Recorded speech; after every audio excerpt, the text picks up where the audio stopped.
गलती है। Smith Wigglesworth, who raised more than 20 dead people, he would say, in the morning when I wake up, before my foot touches the ground, I start speaking in tongues.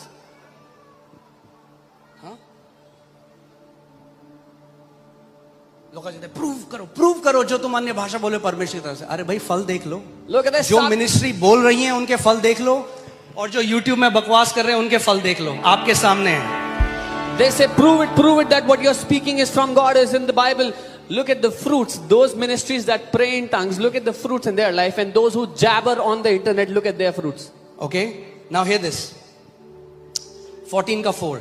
He who speaks in a tongue edifies himself. वो जो अन्य भाषा बोलता है अपनी ही उन्नति करता है। But he who prophesies edifies the church. पर जो भविष्यवाणी करता है वो कलीसिया की उन्नति करता है। कितनी बार आपने देखा है एंड में जब मैं अन्य भाषा में प्रार्थना करो उसके बाद भविष्यवाणी का शब्द निकलता है किसी के लिए। So many वो times, क्या है? वो अनुवाद है उसका।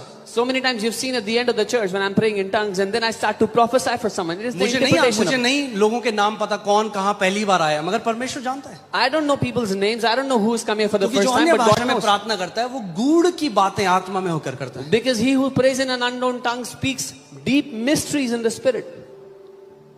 Okay? आप इसको सुनो, ठीक है अभी तक? हालेलुया। क्या करेंगे हम? बोलो हम डबल अन्य भाषा में प्रार्थना करेंगे। We will pray double in the Holy Spirit. जब चिढ़ी रहा है शैतान तो अच्छे से चिढ़ाते ना फिर उसे। If the devil is being tormented, let's torment him properly.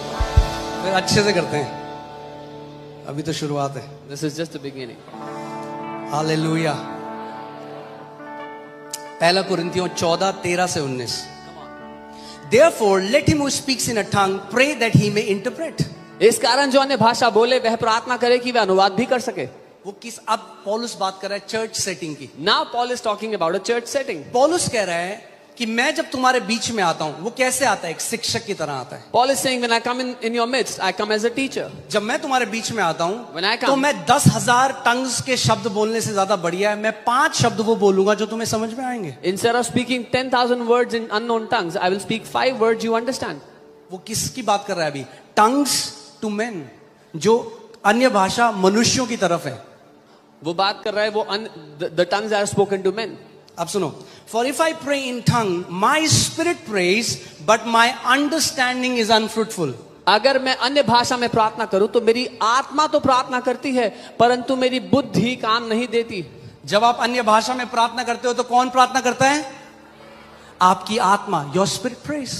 When you pray in tongues, your spirit is praying. अगर केवल बुद्धि से प्रार्थना करोगे तो लिमिटेड प्रार्थना करोगे, क्योंकि आपकी बुद्धि लिमिटेड है।